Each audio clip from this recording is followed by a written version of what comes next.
Dice aquí en Santiago capítulo 3, versículo 2. Eso, lo que acabamos de cantar, ¿no? Ordena mi caminar, hemos dicho, ¿no? Entonces, ¿qué significa todo eso de ordenar, que tú me guías?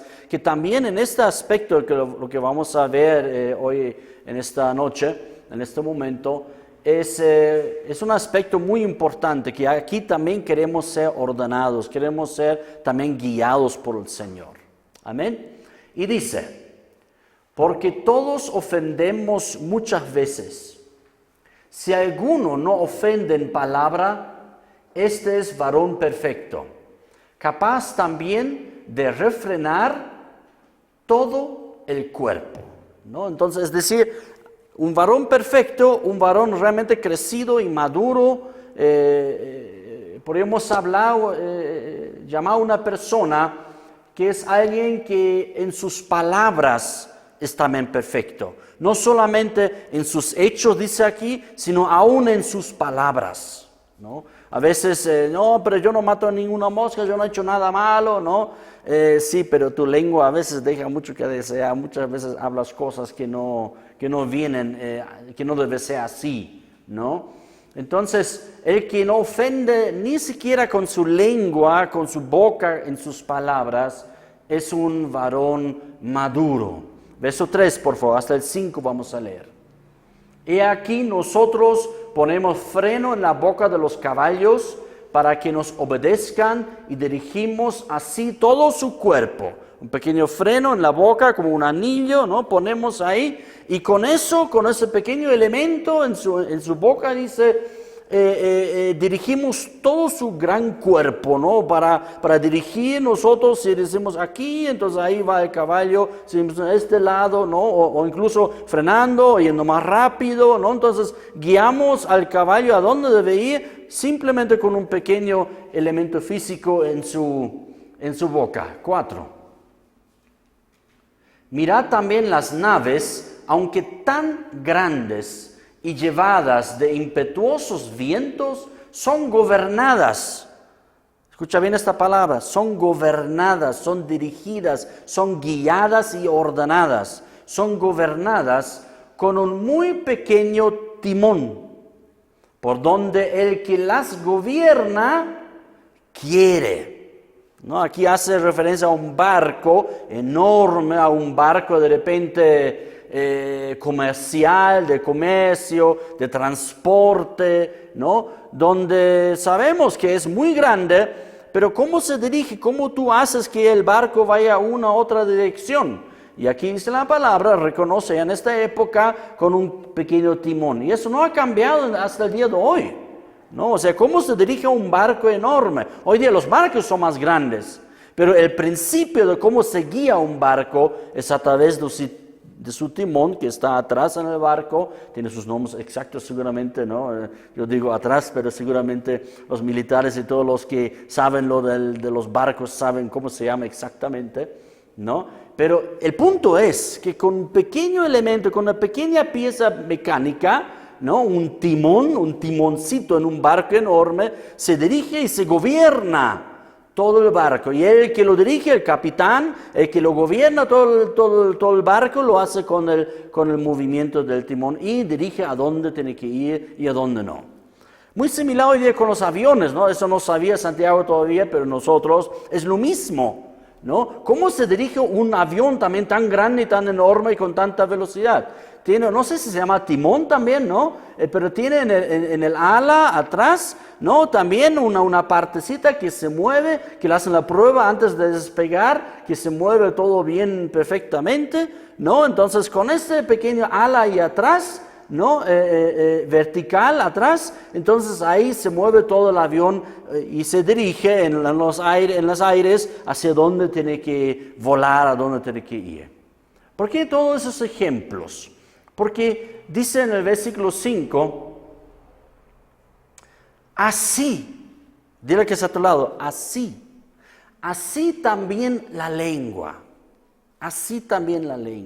dirige todo nuestro ser, toda nuestra vida gobierna a través de la lengua. Dice, así también la lengua es un miembro pequeño en nuestro cuerpo, ¿no? Tenemos todo el cuerpo, pero un miembro pequeño dentro de la boca, ¿no? Pero se jacta de grandes cosas.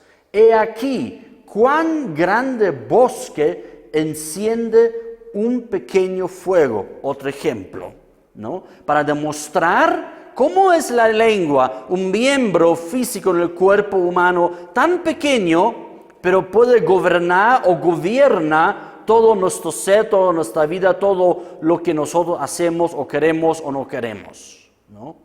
Entonces, aquí hay esos varios ejemplos. Uno es el caballo, ¿no? Que se dirige todo su cuerpo a través de una pequeña pieza, el barco, los aviones, podríamos decir nosotros. Y aquí habla también de un bosque que se enciende ¿con qué? Con un pequeño fósforo puedes encender un bosque, ¿no? Todo un bosque encendido ahora tienen problemas de vez en cuando en Santa Cruz, en otros lugares también, que hectáreas, millones de hectáreas se queman, ¿no? Pero ¿cómo comenzó?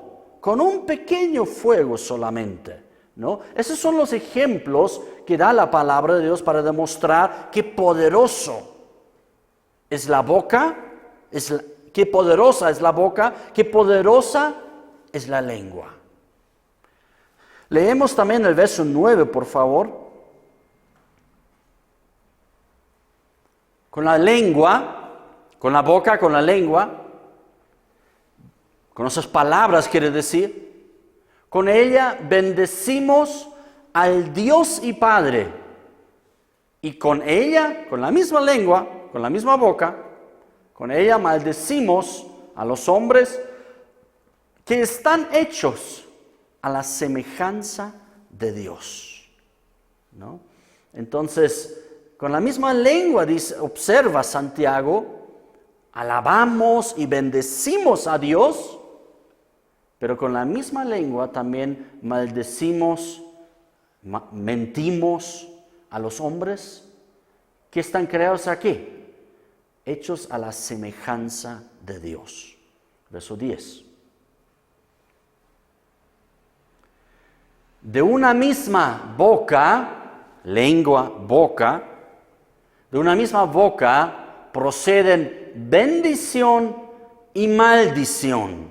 Bendición a Dios y maldición a los hombres. Y mira el pequeño mandato y consejo, tremendamente pequeño, pero otra vez muy grande en su efecto. Qué pequeño mandato, pero un pequeño mandato en pocas palabras, pero un enorme mandamiento de Dios, que dice Santiago, hermanos míos, no está hablando a mundanos o personas que no conocen a Cristo, hermanos, esto no debe ser así sencillo, ¿no? Hermanos míos, esto no debe ser así no debe ser, dice Santiago, ¿no? ¿Por qué? Porque no podemos alabar a Dios y con la misma boca maldecir a los hombres, ¿no? Da otros ejemplos también con la fuente luego, ¿no? Cómo va a salir de una misma fuente agua dulce y agua amarga, ¿no? Eso no existe. Tiene que salir, si sale de tu boca para Dios, bendición, verdad también, justicia, tiene que salir de tu boca también, de la mía también, ¿no? La bendición y la verdad tenemos que hablar. Amén.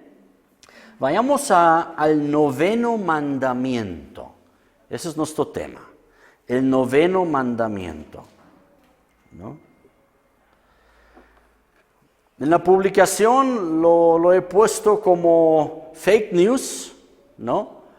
Porque ¿qué significa fake news? Significa falsas noticias, información falsa y falsificada intencionalmente. Eso es un fake news, ¿no? Una cosa es el error, es la equivocación. La equivocación no son fake news, ¿no?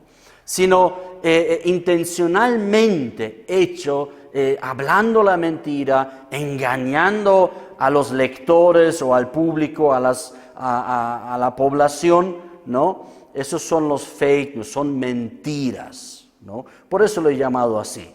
Entonces, pero en Éxodo 20, 16, encontramos este mandamiento, también corto, aunque no tan corto como los demás, pero es más específico ya, donde dice el 9º mandamiento, según el decálogo bíblico, es el 9º mandamiento, dice, no hablarás contra tu prójimo falso testimonio. No hablarás contra tu prójimo falso testimonio. Entonces, realmente cada uno de los 10 mandamientos abarca y se ocupa de un tema fundamental de nuestra vida humana. Claro, los primeros 4 mandamientos ocupan, los 10 mandamientos, los primeros 4 mandamientos ocupan en nuestra relación con Dios, de cómo debemos relacionarnos con Dios y cómo no debemos hacerlo, de cómo debemos adorarle, cómo debemos honrarle, que debemos obedecerle. Esa es nuestra relación con Dios. Si nosotros somos pueblo de Dios, entonces esa es la relación, esa es nuestro relacionarnos con Él. De honrarle, de adorarle, de obedecerle, de conocerle y de honrarle con todo nuestro tiempo, con toda nuestra vida. Esos son los primeros 4 mandamientos. Y luego los otros 6 mandamientos abarcan y tocan temas fundamentales en la vida con nuestro prójimo y por ende también en nuestra vida con Dios. Porque Santiago lo uno, se han dado cuenta, Santiago le dice, o sea, no puedes maldecir y hablar mal y mentir a tu prójimo, a tu hermano, ¿no? O a las personas, no solamente a nuestros hermanos en Cristo, ¿no? Sino a cualquier persona. No podemos maldecir y mentir y a Dios alabamos y bendecimos. Entonces, de alguna manera, obedecer estos mandatos, no podemos decir, son solamente mandatos en relación con los seres humanos. ¿A qué me importa? Lo más importante es Dios. Hay una idea un poco hoy día, ¿no? En las iglesias evangélicas, ¿no? Lo más importante es Dios. Un ratito, no solamente son 4 mandamientos que Dios nos ha dado, sino son 10 mandamientos que Dios nos ha dado. Y con los 10 mandamientos, obedeciéndolos, realmente honramos también a Dios, aunque sean mandamientos 6 en relación con los hombres. Amén. Entonces, no hablarás contra tu prójimo falso testimonio. Realmente son mandamientos muy relevantes para nuestra vida. Lo que hemos observado, la familia, ¿acaso no es relevante? Es muy importante la familia en la vida del ser humano, pues desde que nace hasta que muere, desde que nace necesita el cuidado de sus padres y hasta que muere, de repente en los últimos días necesita el cuidado también de sus seres queridos de la familia. ¿Sí o no? ¿Sí o no? Triste, la vida triste cuando uno no ha tenido nada y no ha mantenido la familia, la relación familiar durante toda su vida y al final de su vida queda así, solito. ¿Cómo no solito ahí en su cuarto? Los vecinos lo han encontrado muerto, ¿no? Solito así se ha muerto, así se ha muerto. Es triste, ¿no? Pero la familia en el sentido bíblico, en el sentido del mandato de Dios, debemos nosotros honrar. En primer lugar a la familia, los padres debemos honrar. Luego hemos hablado de la vida misma. Qué importante que la vida sea protegida. Como reconocemos en la palabra, desde el mismo inicio de la vida, desde la concepción misma hasta la muerte natural. Ahora, si ocurre un accidente y muere, bueno, eso es fortuito, por eso se llama accidente, ¿no? El matrimonio en sí, ¿no? Cómo el matrimonio debe ser cuidado en el área sexual especialmente, hace un énfasis la palabra de Dios, ¿no? Hay otros mandatos también para el matrimonio, pero es un aspecto sumamente importante, el área sexual en el matrimonio. Hemos observado también, ¿no? De no robar, no robarás. La propiedad, nosotros a través de la vida tenemos propiedades y es muy importante que lo que tenemos nosotros de alguna manera sea protegido también, ¿no? Y aquí nos habla de un tema que tal vez nosotros no esperaríamos, pero sí, si lo entendemos, es muy relevante y muy importante. Nuestra lengua, nuestro habla, es un mandamiento del habla, de cómo hablar y de cómo no hablar. Aquí dice, no hablarás contra tu prójimo falso testimonio. Observaremos algunas palabras aquí. Aquí la palabra en hebreo para falso es la palabra shakar y significa más o menos engañar, decir palabras que no son ciertas, falsear, mentir, ¿no? Entonces dice aquí, no hablarás palabras mentirosas contra tu prójimo. En ese sentido está diciendo, palabras engañosas, palabras falseadas, ingeniadas para engañar. Luego la palabra et, que viene de ut, que significa el testimonio aquí o el testigo, ¿no? Que es repetir algo, duplicar algo. Claro, un testigo, ¿qué hace cuando testifica? Duplica y repite algo de lo que ha observado, lo que ha escuchado, lo que sabe, ¿no? Lo que sabe, lo que ha vivido, un testigo ocular, obviamente estamos hablando. Entonces, uno que ha vivido algo, luego lo puede testificar, lo puede repetir, su vivencia, lo puede repetir lo que ha experimentado, ¿no? Entonces, eso es el testimonio. Una grabación, un testador. Por eso muchas veces en la palabra también las tablas de la ley eran testimonio, testificaban lo que Dios quiere, lo que Dios manda, ¿no? Entonces, esto aquí también es un testimonio. La palabra de la Biblia es un testador, es una grabación, es un testimonio que realmente nos muestra lo que Dios nos ha hablado, lo que Jesucristo ha hecho, lo que Jesús ha hablado. Amén. Entonces, vayamos a Juan capítulo 8, 44, por favor. Juan 8, 44. ¿De dónde viene eso de repente, de dónde se inventa el hombre, el ser humano, de dar falso testimonio, de dar palabras falseadas, de mentir, de decir cosas que no son ciertas? Aquí Jesús reclama no a los judíos, sino al liderazgo de la religión judía de su época. Y les reclama, vosotros sois de vuestro padre el diablo, y los deseos de vuestro padre queréis hacer. Él ha sido homicida desde el principio y no ha permanecido en la verdad, porque no hay verdad en él. Cuando habla mentira, de suyo habla, porque es mentiroso y padre de mentira. Voy a repetir lo que les dije un día me he preguntado, ¿no?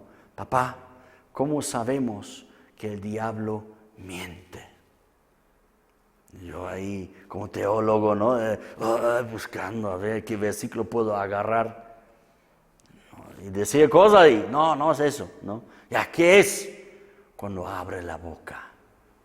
Cuando habla, miente. Debemos acostumbrarnos a entender esto, ¿no? Porque algunos piensan de repente, no, pero algunas cosas dice verdad. No, cuando habla, miente. Tómalo así, ¿no? Para que no nos confundamos, porque hay unas palabras que es escrito de lo que el diablo en algún momento habló y dijo, ¿no? Entonces, no, pero parece verdad. Sí, pero ese es el problema. O sea, el diablo siempre miente. Dile a que está a tu lado, el diablo siempre miente. ¿Por qué? Porque cuando abre la boca, miente. ¿Por qué? Porque Jesús dice, cuando habla mentira, de suyo habla. ¿Por qué? Porque es mentiroso. El diablo no solamente miente, él es mentiroso, ¿no? Y es más, y es padre de la mentira.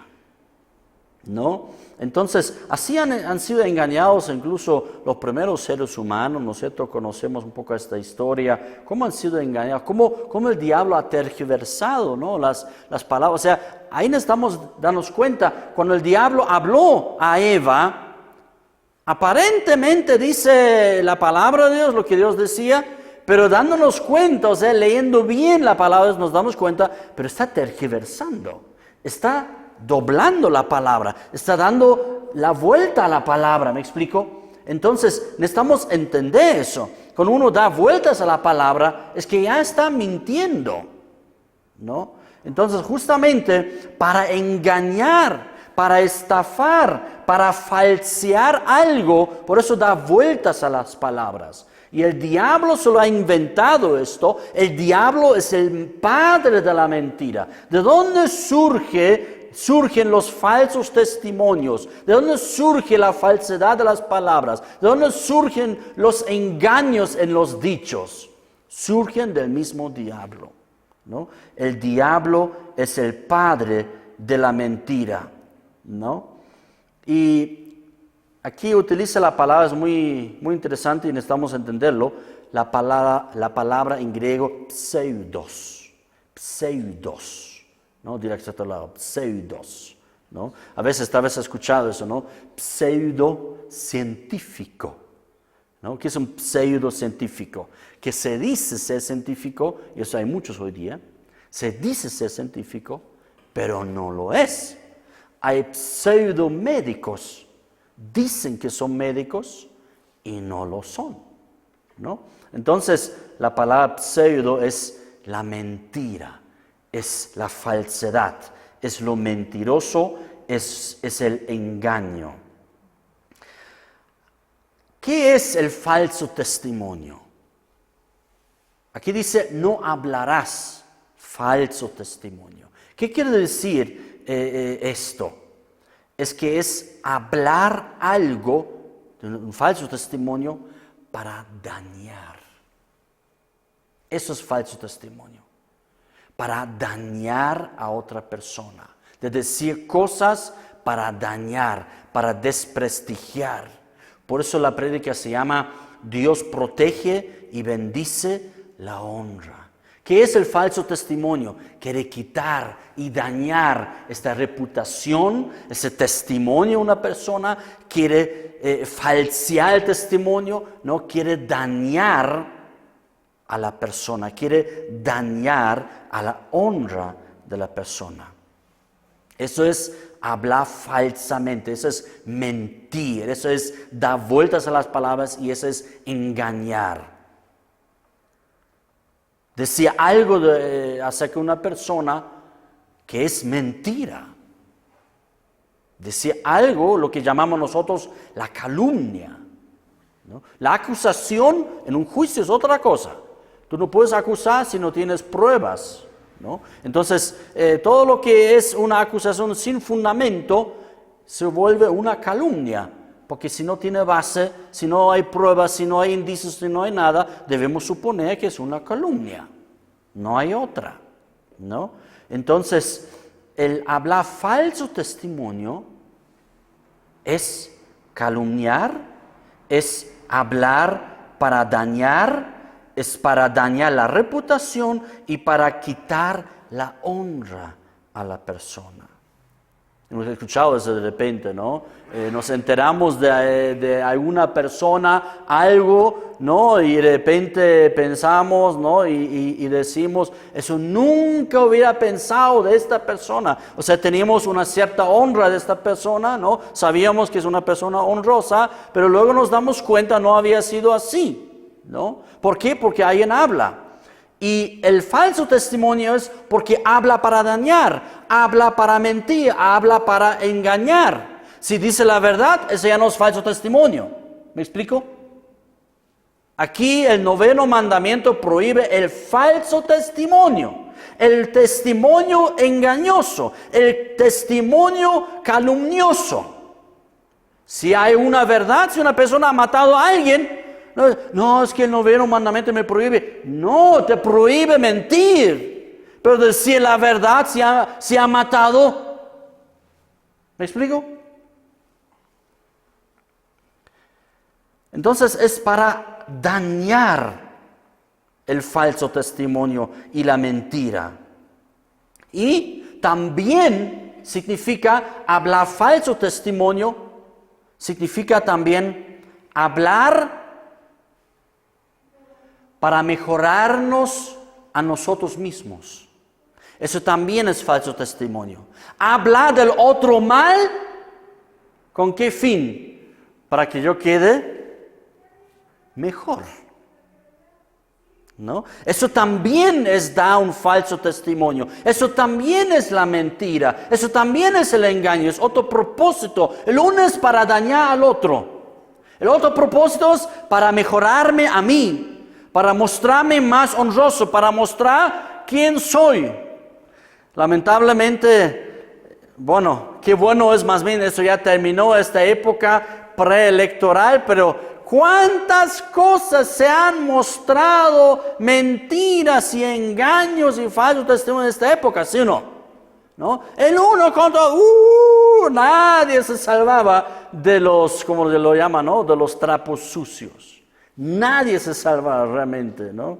Entonces, justamente el falso testimonio, el hablar mintiendo efectivamente en contra de alguien, es para dañarle y para mejorarme a mí mismo, ¿no? Vayamos a Mateo 19, 18. Mateo 19, 18. Creo que ya no debe haber dudas en nosotros, ¿no es cierto?, que nosotros estamos estudiando esas palabras de los 10 mandamientos. Ya no debe haber dudas de ninguna manera de pensar, no, pero eso era para el pueblo de Israel, para nosotros como cristianos ya no es, ¿no? Observaremos eso nuevamente, ¿no? Entonces aquí ocurre, tal vez el 17 más, dice, el joven rico, sí, no, aquí está bien. Dijo, no, Jesús dice, bueno, los mandamientos conoces, ¿no es cierto? Y le dijo el joven, ¿cuáles? Y Jesús repite estos mandamientos.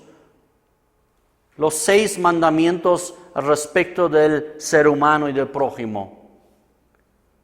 Y Jesús dijo, no matarás, no adulterarás, no hurtarás. Ya les dije, no hurtarás, es no robarás, kleptos. No robarás. Y aquí está, no dirás falso testimonio. Entonces Jesús mismo enseña estos mandamientos. Entonces no podemos nosotros decir, no, es que eso es para Israel, no vamos a leer eso más porque ya lo hemos hecho. En Romanos capítulo 3 al final, el apóstol Pablo también repite estos 10 mandamientos, diciendo, eso es amar al prójimo, no hacer daño, porque eso es la ley, dice Pablo. No lastimar, no hacer daño a tu prójimo, ¿no? Entonces, claramente los 10 mandamientos deben ser enseñados a nuestras vidas, a la iglesia, a los cristianos, a los discípulos de Jesucristo, ¿no? Los que dicen todavía, no, ese es del antiguo pacto, realmente no han leído la Biblia entonces, o no han leído seriamente la palabra de Dios, no están tomando en cuenta varios, realmente los 10 mandamientos, si tú buscas por lo menos en una concordancia, varias veces, creo que casi 10 veces son repetidas en el Nuevo Testamento, cada uno, ¿no? Son repetidas en el Nuevo Testamento. Y no solo en los Evangelios, sino también en las Escrituras para las iglesias. Y las iglesias no eran judías, a los cuales escribe Pablo, por ejemplo. Pablo, ¿qué era? Era apóstol de los gentiles. Pedro era el apóstol a los judíos. Pablo era apóstol a los gentiles. Entonces, todas las cartas que escribe Pablo, escribe a gentiles, a personas que no pertenecían al pueblo judío, al pueblo de Israel. Entonces, debemos tomar en cuenta eso. Ahora, lo que Jesús de aquí dice, no dirás falso testimonio, eso viene en la Septuaginta para los que lo conocen, la traducción del hebreo al griego. Y es muy interesante, nuevamente aquí utiliza justamente la palabra, no dirás falso testimonio. En griego dice, no seas un pseudo martureo. No seas un pseudo martureo, una sola palabra.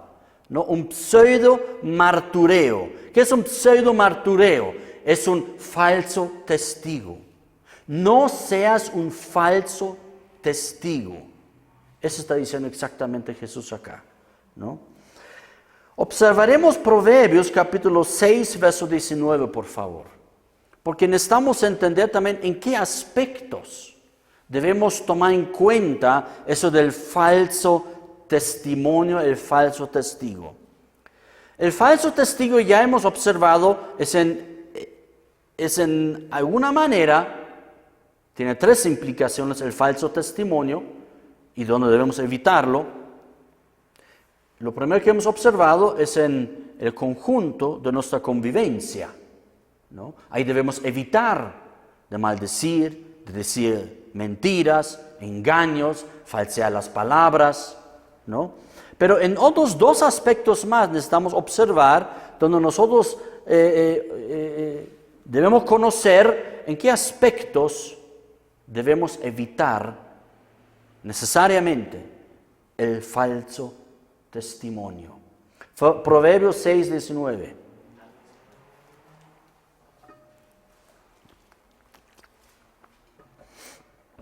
Aquí nos muestra el rey Salomón dos aspectos de falsificar el testimonio, de decir mentiras, en dos aspectos.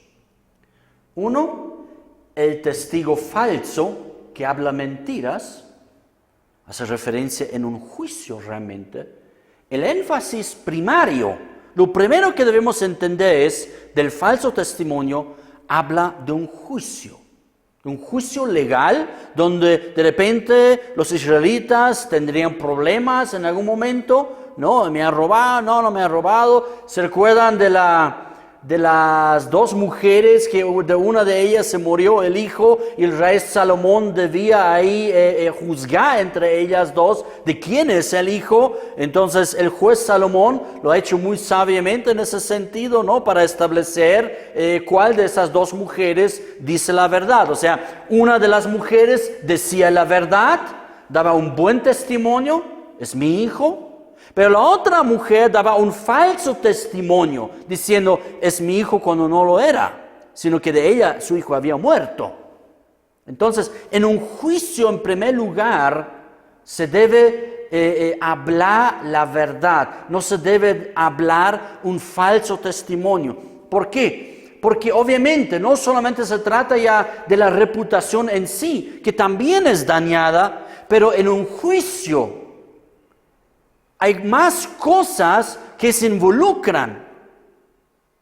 En algunos países y en esta época, en algunos juicios podría haber hasta que una persona pueda ser condenado a muerte. La pena de muerte, ¿no? Por testigos falsos. Por eso dice el 9º mandamiento, no hablarás falso testimonio contra tu prójimo. Porque en un juicio deben decir la verdad, porque son a veces daños que se causan solo por la palabra, imagínate. Solo por dar unas palabras engañosas y falsas, tú puedes destruir la otra persona.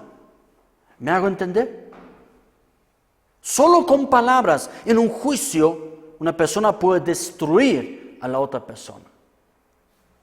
Entonces, por un lado es el testigo falso que habla mentira en un juicio. Y luego dice, y el que siembra discordia entre hermanos. Esas son las dos acepciones, los dos aspectos aquí que muestra Proverbios que debemos evitar el falso testimonio. En un juicio, pero también en nuestra convivencia a diario. Claro, de repente hay mentiras, hay falsas palabras, no van a dañar total y absolutamente como en un juicio. pero dañan la confianza, dañan la reputación, dañan la honra, ¿no? Entonces, esos son los dos aspectos que necesitamos observar. Veamos eso. El primer aspecto, en un juicio. Hay dos juicios con falsos testigos en el Nuevo Testamento. Observamos esos dos, cortamente nomás. Mateo 26, 60, por favor. El falso testimonio es tan grave que por un falso testigo Jesús fue condenado a muerte en la cruz. Dice, y no lo hallaron, aunque muchos testigos falsos se presentaban. ¿No? Estamos en el Sanedrín, con el sumo sacerdote y con el Sanedrín mismo, con los 70 judíos, saduceos y fariseos, ¿no? Están interrogando a Jesús ahí y como un juicio debían presentarse testigos. Ahora ellos mismos, los mismos fariseos se habían encargados de que aparezcan falsos testigos ahí. Entonces se presentaban muchos ahí, pero todos un poco hablaban algunas cosas tonteras, por decirlo así, mentiras mal elaboradas, falsos testimonios mal elaborados que nadie lo iba a creer en ese sentido, ¿no? Pero dos falsos testigos, dice acá, vinieron y eso sí lo han creído. Dos falsos testigos, pero al fin vinieron dos testigos falsos. Y a base de esos dos testigos falsos, buscaron el Sanedrín, juntamente con el sumo sacerdote, la condenación ante el gobernador Pilato, ¿no? A base, aquí ha hablado mal en contra del lugar santo, en contra de la ley, en contra del templo. Eso es digno de recibir pena de muerte, ¿no? Debe morir. Y afuera ya gritaban también, ¿no? Bueno, después ante Pilato gritaba el liderazgo judío ahí en Jerusalén, crucifícale, crucifica. No todos los judíos, ojo, tengan mucho cuidado con ese concepto. No todos los judíos gritaban crucifícale, sino eran algunas personas ahí, eran los de Jerusalén en primer lugar, pero tampoco todo Jerusalén, sino un grupo que estaban ahí, el liderazgo, el Sanedrín. Ni siquiera todos los sacerdotes estaban de acuerdo con eso, pero la mayoría parece que sí, ¿no? Entonces, a base de esos dos testigos falsos, fue condenado Jesús. Eso es lo que justamente prohíbe la palabra, porque tiene consecuencias muy condenatorias, tiene consecuencias muy fuertes. Hechos capítulo 6, verso 13. Otro que ha sido condenado por falsos testigos, por pecar contra el 9º mandamiento. Por eso Dios lo prohíbe, porque condena a una persona inocente. Por eso dice, no hablarás falso testimonio contra tu prójimo. Dice, y pusieron testigos falsos que decían, este hombre no cesa de hablar palabras blasfemas contra este lugar y contra la ley. Hasta aquí nomás. Se trata de Esteban, el primer mártir de la iglesia de Cristo, ¿no? El primer discípulo de Jesucristo que ha dado su vida por la causa de Cristo, por la predicación del evangelio de Cristo, ¿no? Esteban aquí estaba en un juicio también, ¿no? Donde luego nos muestra la palabra que Saulo de Tarso también estaba ahí, estaba de acuerdo también para que lo condenaran, ¿no? Pero ¿a base de qué lo han condenado a Esteban? Porque Esteban no ha hablado en contra del lugar santo. Esteban no ha hablado en contra de la ley. Pero han traído aquí dos testigos. Este hombre no cesa de hablar, ¿no? Aquí dice, y pusieron testigos falsos que decían. La palabra dice, por eso dos. La palabra dice que haya 2 o 3 testigos para decir las cosas. En el caso de Jesús, era suficiente 2 testigos. Claro, más no necesitan. Si hay 2 testigos, dicen la misma cosa, ya, condenado, listo. Porque se suponía, por la ley de Dios, que ellos iban a decir la verdad. Pero así son los hombres, ¿verdad? Y aquí también pusieron más que 1. Pusieron 2, pusieron varios, no dice cuánto. Pusieron testigos falsos que decían estas cosas. ¿Y qué hicieron luego con Esteban? Lo condenaron también a muerte. En este caso lo han apedreado, ¿no?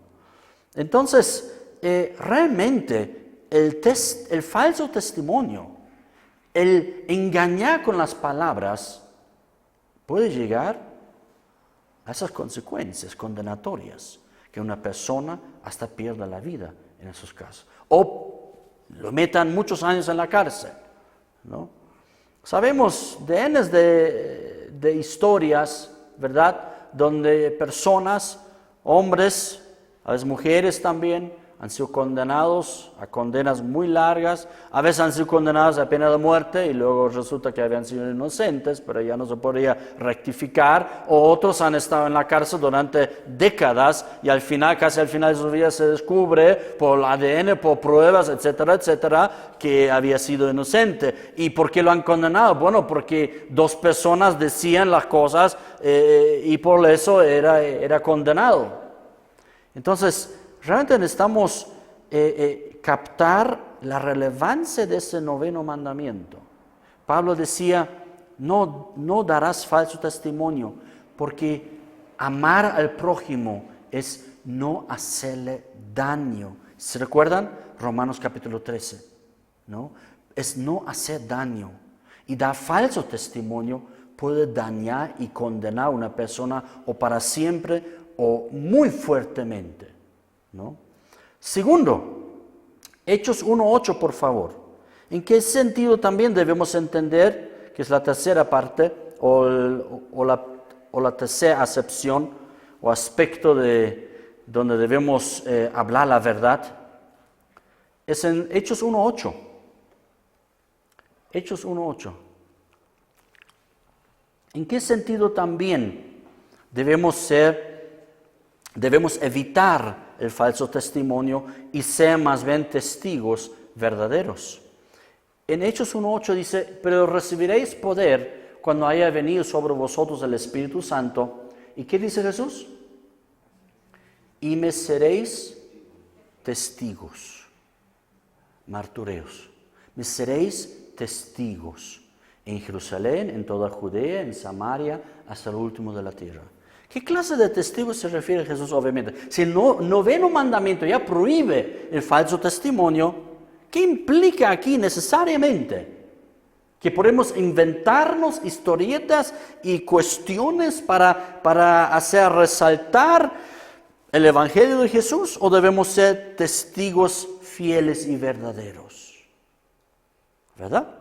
Entonces, me seréis testigos. Ustedes serán mis testigos. Entonces, es otro aspecto donde se debe hablar la verdad, donde se debe evitar, voy a explicar por qué lo digo, donde debemos evitar el falso testimonio, ser falsos testigos. Más claro todavía lo dice el apóstol Pablo en 1 Corintios 15:15, por favor. Porque ahí utiliza la palabra falsos testigos. Uno puede ser también falso testigo de Cristo, de la enseñanza de Cristo.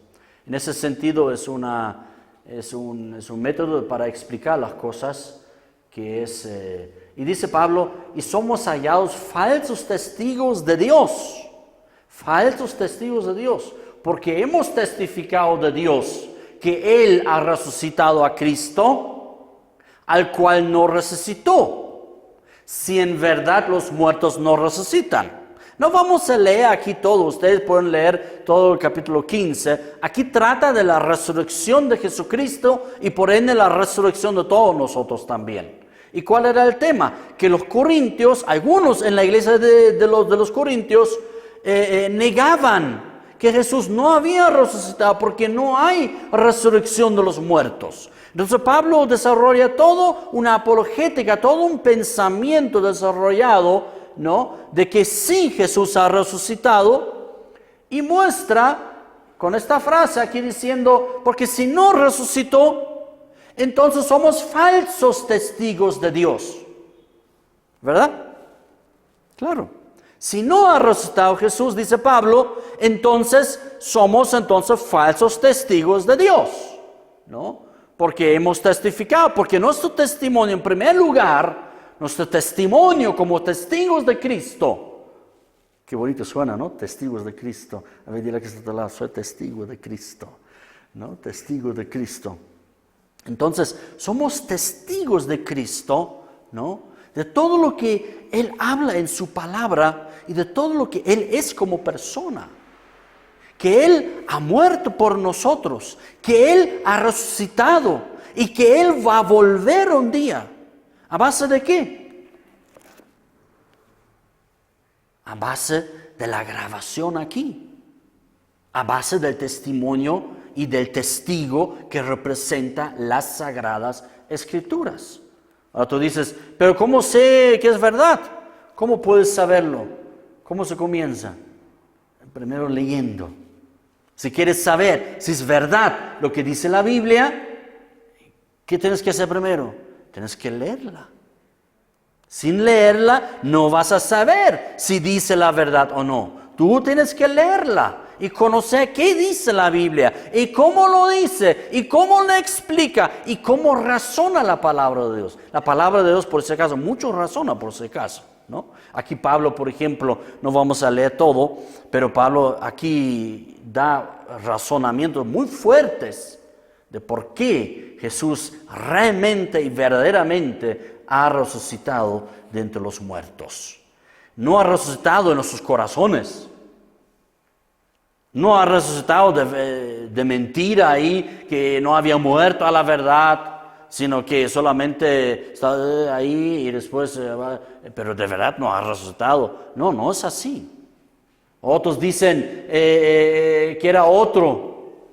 Otros dicen, no, es que ellos pensaban, tenían una, ¿cómo lo llaman? Una psicología, una alucinación corporal como un área, ¿no? Se sabe que eso no existe, ¿no? Algunos siguen hablando de eso cuando la psicología claramente ya lo ha demostrado. Eso no existe. Una persona puede tenerlo, pero no un grupo de personas la misma alucinación, ¿no? Y si todo un grupo de personas tiene la misma alucinación, habrán tomado droga o qué sé yo, o se han puesto de acuerdo, lo que sea, ¿no? Pero así como así, entonces Cristo ha resucitado realmente de los muertos como primicia de los que mueren y de los que van a resucitar también, ¿no? Entonces, nosotros debemos ser testigos verdaderos, uno, de nuestro Señor Jesucristo y nuestro Rey, y debemos ser también testigos de la doctrina y enseñanza verdadera de Cristo, ¿no? Y la tercera acepción que hemos observado en la carta a los, de Santiago, no a los de Santiago, ¿no? La carta de Santiago, que es entre los hermanos, entre nosotros, que debemos decir la verdad. No podemos bendecir a Dios y maldecir mintiendo o maldiciendo a las personas. ¿Por qué Dios prohíbe el falso testimonio? Por dos razones. Porque es una afrenta directa en contra del carácter de Dios. El falso testimonio, cuando una persona falsifica palabras, cuando una persona miente, cuando una persona engaña con sus palabras y se convierte y se hace un falso testigo y da un falso testimonio, está afrentando, confrontando y yendo en contra directo del mismo carácter de Dios, de lo que es Dios en realidad. ¿Cómo es Dios en realidad? Hay varios pasajes, pero creo que leyendo 2, 3 ya nos vamos a, 1, 2 vamos a darnos cuenta a dónde apunta la palabra de Dios. Ese es un común denominador en la palabra, lo que vamos a leer ahora. ¿Quién es Dios? Leeremos eso, es muy bueno. Deuteronomio 32:3. Deuteronomio 32:3.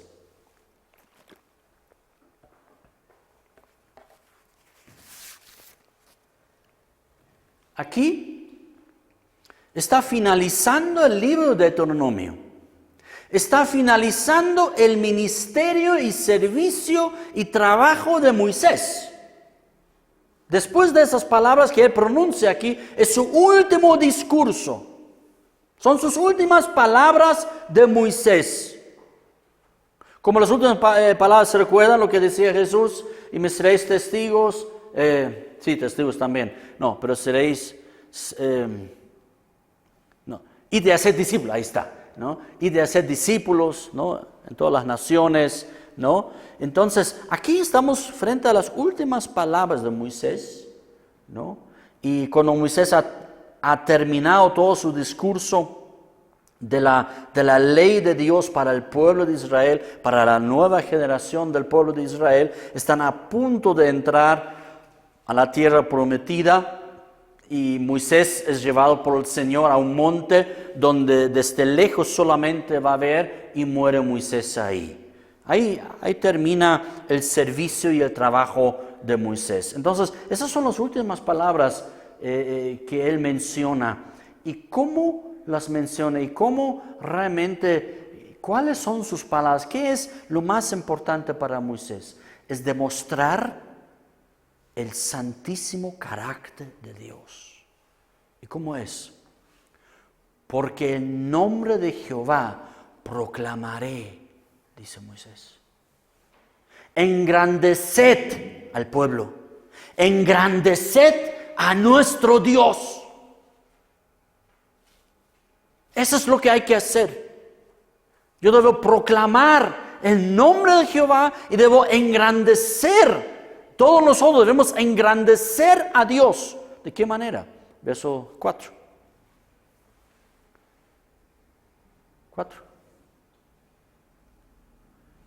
¿Quién es Dios? ¿Cómo es Dios? Él es la roca, cuya obra, ¿cómo es? Perfecta. La obra de Dios es perfecta. Lo que Dios hace es perfecto. Amén. Porque todos sus caminos, ¿cómo son? Rectitud. Son justicia y son rectitud. No hay engaño en sus caminos. No hay falsedad en su carácter. No hay algo que Él hace maliciosamente. Todos sus caminos son rectitud. Y por eso se llama Dios como Dios de verdad. Dios de verdad. Dios no solamente dice la verdad, sino Él es el Dios de verdad. El Dios de la verdad. Él es la verdad. Suena esas palabras lo que dice Jesús incluso, ¿no? Yo soy la verdad. No solamente Él dice la verdad, Él es la verdad. Y ahí es muy interesante lo que hemos leído al comienzo, ¿no? Que es el diablo, el mentiroso de los siglos y el padre de la mentira. Ahora, no es un dualismo que creemos, obviamente, ¿no? No es eso. Pero lo que la palabra muestra, ¿quién es Dios? Él es Dios de verdad. Él es roca, cuya obra es perfecta. Todos sus caminos son rectos. Dios de verdad. Y sin ninguna iniquidad en Él. En Él no hay falsedad. En Él no hay engaño, ni variación, ni sombra, ni algo de gris. En Él no hay iniquidad. ¿Cómo es Dios? Es justo y recto. Cuando Dios dice en su 9º mandamiento, no hablarás falso testimonio contra tu prójimo. ¿Qué debemos entender aquí? ¿Qué se debe hablar? Lo que es justo y recto también delante de Dios. Y si algo no sé, tendré que decir, no sé. No me recuerdo, me he olvidado. Pero no podemos inventarnos y ser testigos falsos. Verso 5. ¿Cómo es Dios? Mira lo que dice. Sepa, pueblo de Dios, dice Moisés, la corrupción no es suya. Nunca es de Él, nunca es de Dios. La corrupción no es suya. Dios lo prohíbe porque es balanza falsa la corrupción. Porque inclina con favores el un lado y desprecia y quita a otro lado, ¿sí o no? La corrupción no es suya. De sus hijos es la mancha. Uy, ahí sí termina aquí Moisés, qué grave, ¿no? Así los despide. Generación torcida y perversa, me voy al monte y ahí me voy a morir. Bueno, no tanto todavía, dice algunas palabras todavía, ¿no? Pero qué grave, ¿no? Hasta ahí nomás, hijito, hasta 5 nomás. En la casa pueden leer el resto. La corrupción no es suya.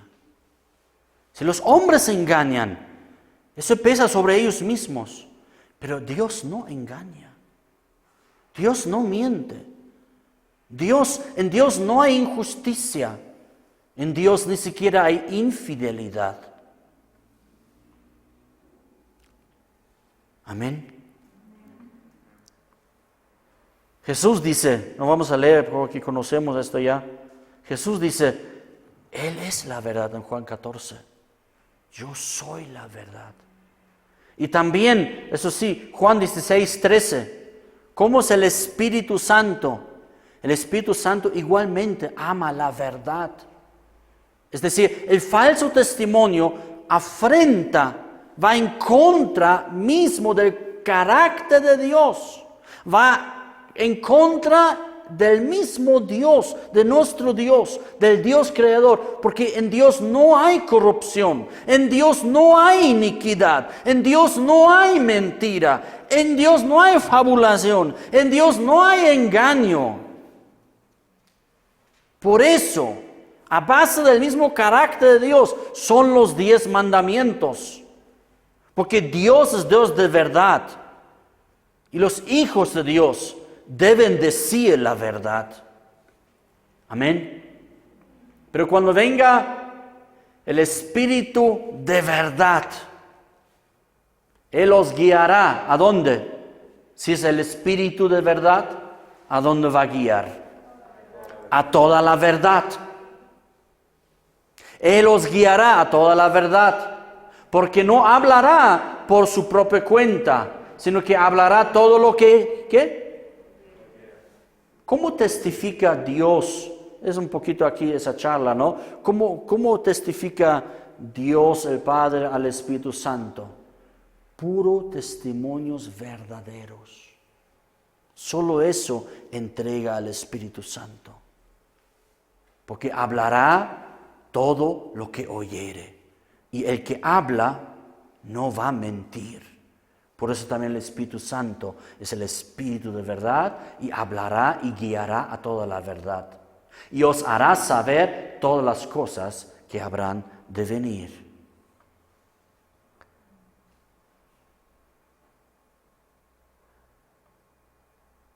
Recordemos también esta conversación entre Jesús y Pilato. En algún rato pregunta, ¿no? Pregunta Pilato. Porque Jesús, ¿qué dice? Vayamos a Juan 18, por favor.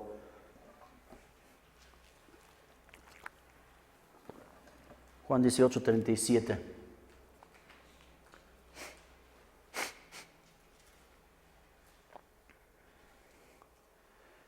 Le dijo entonces Pilato, luego eres tú rey. Respondió Jesús, tú dices que yo soy rey. Yo para esto he nacido y para esto he venido al mundo. Para esto he nacido y para esto he venido. ¿Para qué?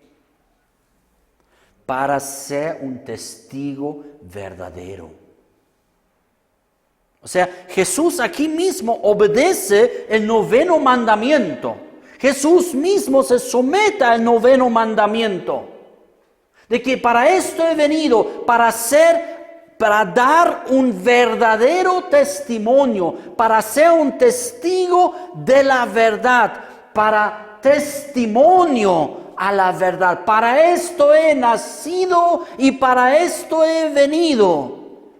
Para testimonio a la verdad. Todo aquel que es de la verdad, oye mi voz.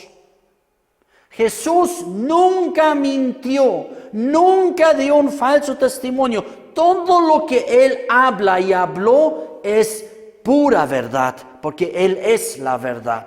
Amén. Y a base de esto es este noveno mandamiento, porque Dios es de la verdad, porque Jesús es la verdad, porque el Espíritu Santo es y testifica la verdad. Jesús ha venido y ha nacido para hablar la verdad. Bueno, aquí viene esta famosa pregunta luego de Pilato, ¿y qué es verdad? Dice, ¿no? Yo siempre digo eso, ¿no? Qué trágico, qué pena, que un hombre está frente a la mismísima pura verdad, así. Ahí está Pilato, ahí está Jesús. Y ahí misma está la verdad en pureza, la verdad en persona. Él es la verdad. Y está frente en sus ojos de Pilato está la verdad. Qué trágico que el hombre pregunte, ¿y qué es la verdad?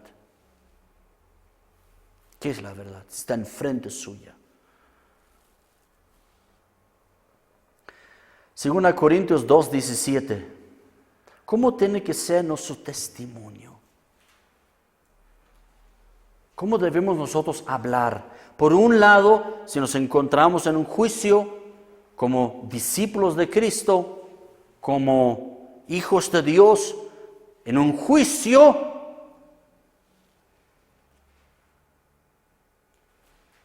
solo puedes decir la verdad. Incluso en todos los juicios juran, ¿verdad? Jura, ¿no? Por lo menos en las películas en Estados Unidos sobre la Biblia, jura, ¿no? Jura usted, ¿no? Va a decir toda la pura verdad, y etcétera, etcétera. Y aquí en Bolivia también, aunque no sé si se jura, pero se le dice al testigo que debe decir la verdad. Si miente, podrá ser tomado en cuenta en contra, incluso es un delito penal incluso.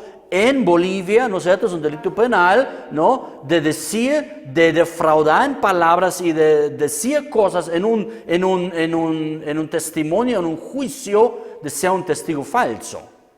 Si algo no sabes, di nomás que no sabes. Pero cuídate que uno se inventa cosas, ¿no? Entonces, y a veces somos obligados a testificar porque hemos sido testigos oculares. Y ahí no vale, no, es que es mi amigo, es que...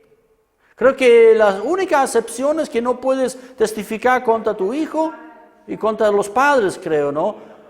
Y contra sí mismo, contra la esposa, creo también, ¿no? Contra el esposo, ¿no? O sea, ahí tú puedes rehusar, no necesitas mentir, sino simplemente no voy a testificar no voy a testificar acerca de mi familiar, ¿no? Aunque tú lo sepas algo, ¿no? Porque entra en conflictos, ¿no? No quieren provocar malestar matrimonial pronto, ¿no? Entonces, dice Pablo, había muchos falsos testigos. ¿En qué sentido? Doctrinales. Enseñaban cosas falsedades, decían doctrinas falsas, enseñaban. ¿Y qué dice Pablo? Pues no somos como muchos que medran falsificando la palabra de Dios. También es un falso testigo el que falsifica la palabra de Dios. Y eso hay mucho hoy día. ¿Cómo debemos nosotros hablar la palabra de Dios? Nosotros no somos esto, dice Pablo, que medran falsificando la palabra de Dios. Cuando hablamos la palabra de Dios, ¿cómo debemos hacerlo?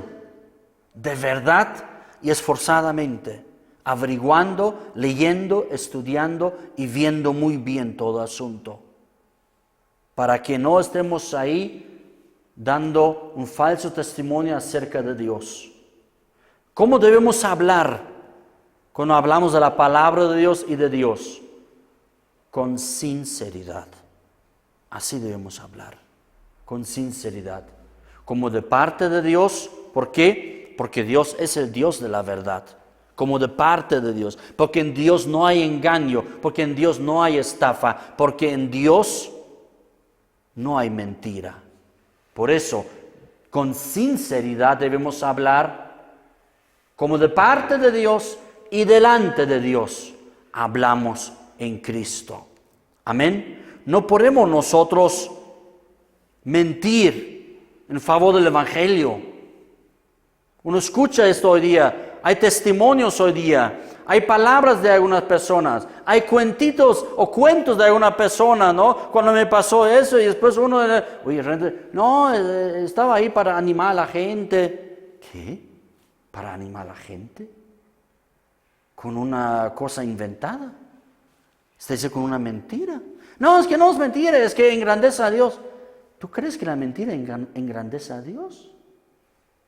Si Dios es de verdad, si en Dios no hay corrupción, si en Dios no hay injusticia, ¿tú crees que necesitas defender la persona de Dios? ¿Tú crees que Dios nos necesita a nosotros? No. No podemos mentir en favor de Dios. Eso no existe. Amén. Aunque ocurra eso, ¿no? Uno se da cuenta de esto, ¿no? Pero eso no existe. Debemos aprender eso. Cuando nosotros hablamos la palabra de Dios, debemos hacerlo con sinceridad. Y si algo no sabemos, debemos también decirlo, no lo sé. Amén. Finalizando, Proverbios 23:23.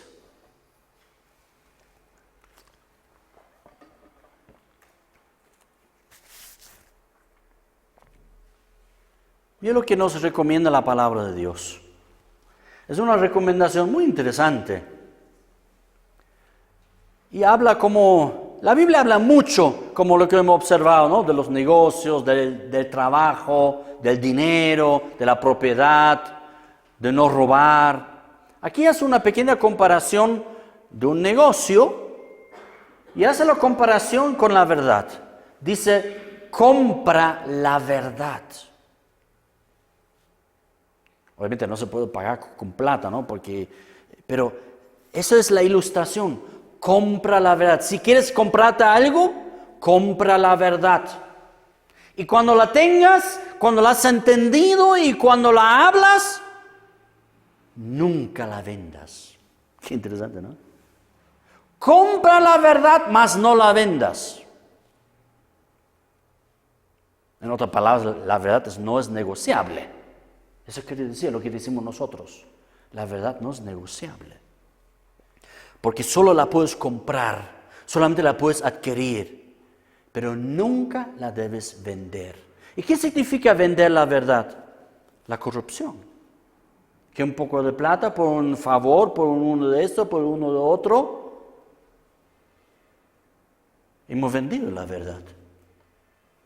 Compra la verdad y no la vendas. También la sabiduría, la enseñanza y la inteligencia.